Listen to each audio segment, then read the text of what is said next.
see there it is. Hi, everyone. Welcome to the Natural Resources, Ag, and Open Space Subcommittee. Today is March 9th, 2021. We have 3 bills on the agenda. And thanks for everyone for being flexible. We got a lot of questions about, was I going to make people wait till 5 o'clock to do this? And for half an hour, I said yes. And then I talked to people who are smarter than me and said, okay, we'll try to fix this. We have 3 bills on the agenda. Let's jump right into House Bill 801. It's Buildings for Agritourism. Delegate Clark, it's in your area. Chris Flynn, could you just tell us about this? Sorry, I didn't have that bill up yet, so give me 1 second. I just want to pull up the amendments. The amendments should have been sent out, so let me know if you don't have those and I can resend that. For the agritourism bill? Oh, you did agritourism. I'm sorry. I misunderstood you. You're on 801? 801? Yes. I'm sorry. Okay. So House Bill 801 would exempt an agricultural building in Calvert County used for agritourism from obtaining a change of occupancy permit if the building's use of agritourism does not require to be occupied by more than 200 people at any one time, and the width of egress for building meets specified building codes and standards. All right. Any discussion on 801? I was just going to add, it adds Calvert County to a number of counties who also have adopted this. Mr. Chairman, I'm willing to move favorable. Second. Any discussion? All those in favor say aye or raise your hand. Aye. Aye. Any opposed? Okay, 801 passes. Thank you.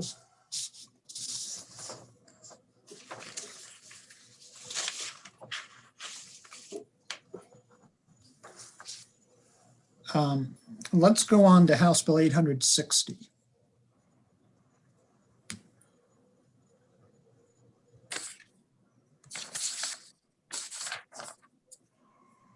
House Bill 860, this is preservation of agricultural land. It's a goal.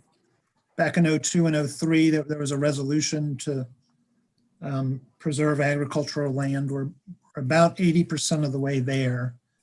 This bill adds the Maryland Environmental Trust to the list. And when I say we're 80% there, I already include it. Kristen, would you just tell us about the bill and the amendments, please? Sure. As Delegate Gilchrist was stating, the bill basically just extends the deadline that was set at a joint resolution in 2002 to achieve a goal of preserving a total of just over 1 million acres of productive ag land. And that deadline would be extended from 2022 to 2030. And then the list of programs that contribute to those acreage are listed in the bill.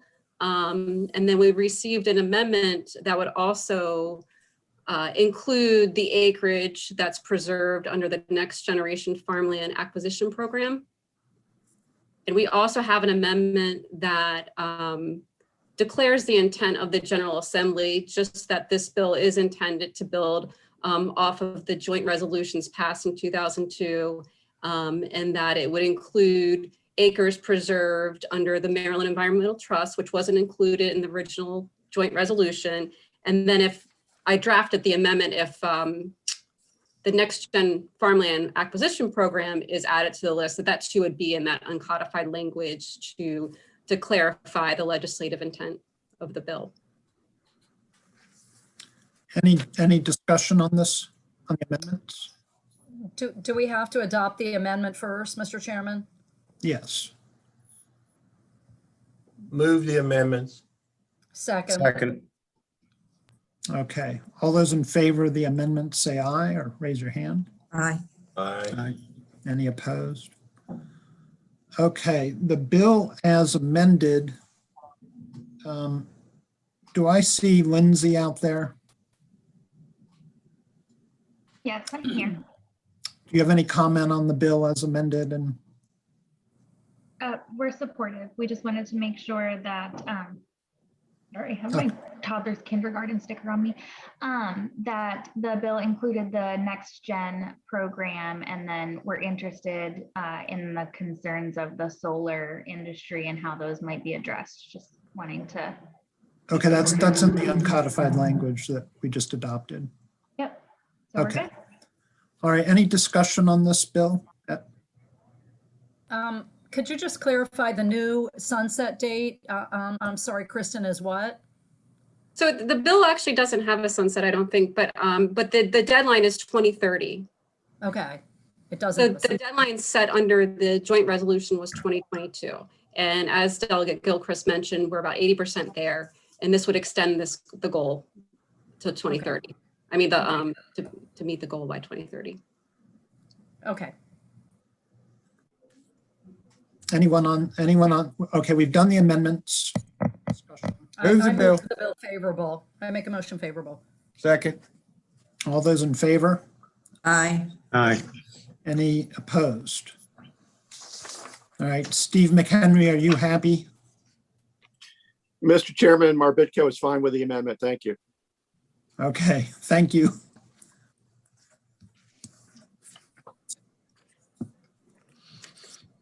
Okay, so we passed 860 as amended. The last bill on our list today is House Bill 458. There's been some work done on this. You've received some amendments.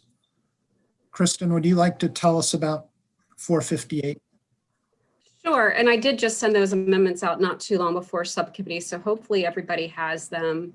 The bill as it introduced requires a local governing body to submit a visitor behavior policy to DNR, and it ties this submittal with the application for program open space funding. What the amendment would do is that it's going to draft the provisions to the local government articles so that it doesn't relate to program open space. So what the amendments would do would require that really any park, regardless if it's a program open space park or not, within a county or under the jurisdiction of the Maryland National Capital Park and Planning Commission, they would have to have policies, ordinances, or park rules that address visitor behavior. They wouldn't have to submit it to the department, but they would have to have adopted in some form, whether it's a policy, ordinances, a group of policies that address visitor behavior.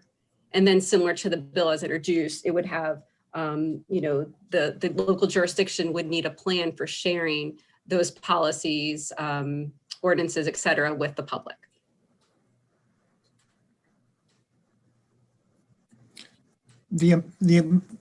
Kristen, the amendment you sent out, is that the whole bill now? Yes, sorry, I wasn't able to get a reprint to work. So this would, with this language, would substitute what is in the current bill. And this would be the bill. Yes, that's correct. Okay, Delegate Lehman, then Delegate Jacobs. So, Kristen, could you clarify, does this end up being enabling legislation or does this change the posture beyond expanding it from just program open space lands to other recreational lands? I know in Prince George's, for example, Maryland National Capital Park and Planning has very extensive procedures already in place for rules, and they're usually posted, and they do a good job of announcing when rules are changing, like during COVID. But is this enabling? It's not enabling. It does require them to have policies in place, and it does have to meet certain criteria. However, if a jurisdiction already has these policies in place, the language is intended to be drafted that would suffice if they otherwise meet the requirements of the bill. So instead of saying that they have to adopt a new policy, it just says they must have these policies or ordinances or rules, whatever format it's been adopted by the jurisdiction. If that's already happened, then they should meet the requirements of the bill. That's the intent of how the language was revised, at least. Okay, and then it will be I guess, administered or overseen still though by DNR or who? There is no tie to DNR. It's basically, you know, just a law that exists in a local government article that the local jurisdictions that are covered under the bill are required to comply. Does it, I see that Delegate Guyton's legislative director is on here, Mr. Johns. Is she okay with this? Whoever worked with her on this, is that okay to ask, Mr. Chairman? Is Delegate Guyton supportive of this change? I mean, does it get at what she was trying to get at? Yeah, the intent was to, if a county has a policy already, they don't have to adopt a new policy. They can implement their current policies, and that satisfies the requirement. Okay, thank you. Okay, Delegate Jacobs and Delegate Stein. Yeah, wouldn't they already have a policy in place? I mean, doesn't every park have a policy in place for behavior? And secondly, why wouldn't DNR be in the loop on this? I mean, that's who patrols parks, all the park. And that they're the park police.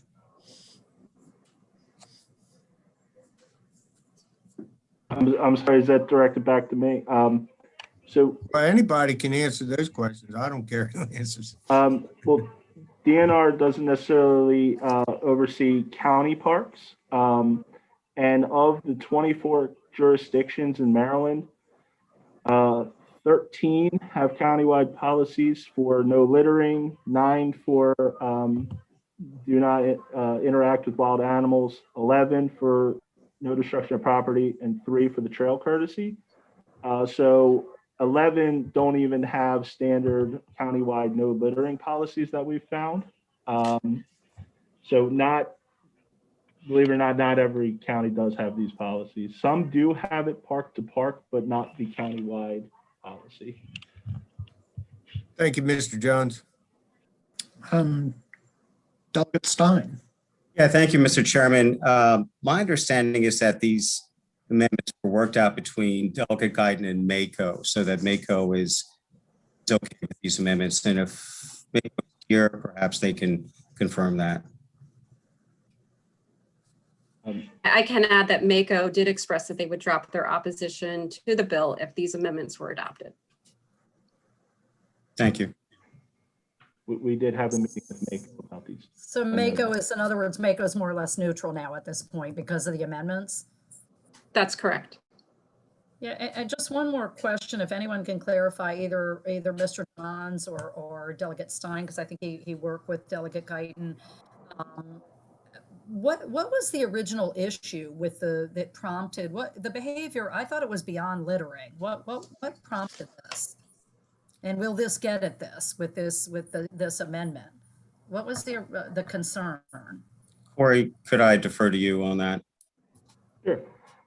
The overarching issue is, as we know, county parks are being, they're seeing a drastic increase in attendees. To have no countywide, displays of park rules, we just found very problematic, especially when it wasn't uniform. It may have been park to park with different rules addressing different things. And it's the education piece of displaying these rules and making sure that they're well known. Some of the jurisdictions I had to dig down into statute on websites that were pretty deep to find these rules actually. So, clear display of the park rules is really the biggest. And easy access to find the rules is really one of the biggest, most crucial parts of this bill that we feel, just so park goers, the best behaviors for the counties. Okay, thank you. Just a point of clarification too, just the information that's prescribed in the bill is very similar to what was prescribed in the bill as introduced. So it goes beyond littering. It talks about, trail courtesy, disturbance of wildlife, damage. So it does go beyond littering. I saw, I think Delegate Stein, Yeah, thank you, Mr. Chairman. Just as follow-up, I do believe that the issue was more than just littering. It was, Kristen was referring to in the language, it was on existing trails, interacting with, or, feeding, interacting with wildlife. So I think the concerns were, were broader than just litter. Thank you. does anybody know about MML? Well, the way the MML is, they were opposed to the bill as introduced. The language in the amendment, this bill would only apply to a county or MNCPPC. And so we can go after municipalities some other year. And one of the things was brought up to just the way it's drafted with, each local jurisdiction, not all municipalities have parks. Well, or all the bad behavior will be limited to municipal parks. And I'm sure I'm hanging out at municipal parks from now on. Kidding. Mr. Chairman, okay. I move the bill as amended favorable. Second. I think, so we're moving the amendments right now. Delegate Oh, Jalisi, we are? did we already do the amendment? We're doing the amendments now. Delegate Jalisi, did you have? No, my discussion? question was after the amendments are approved or disapproved. All those in favor of the amendments? Aye. Aye. Aye. Any opposed? Okay, the bill as amended. Delegate Jalisi. I just want, so now can the council explain to me what the bill does as amended? Sure. As amended, the bill would require each local jurisdiction to have policies, ordinances, or park rules that address the specified visitor behavior. That would be, addressing, limiting the damage of natural areas, limiting the pollution, limiting the disturbance of wildlife, and exercising trail courtesy. And then also the local jurisdiction would then have to have a plan for sharing these policies, ordinances, park rules with the public. Okay. And the government has had its input in it, or the relevant department? Would it be DNR or what? I know. Mako agreed to these amendments. Okay, thank you. So is there any penalty involved anymore? There's no penalty here. It's just. There's no penalty. I like that.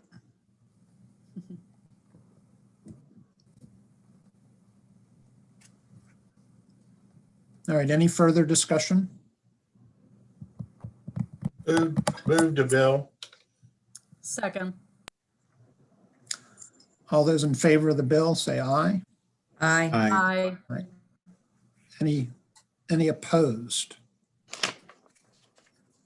Oh my gosh, I think we passed 3 bills today. Hey! Hey. Don't All right, expect that next time.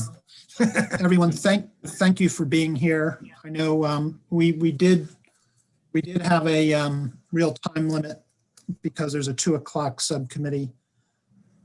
Thank you all for your good discussion today, and have a good rest of your day.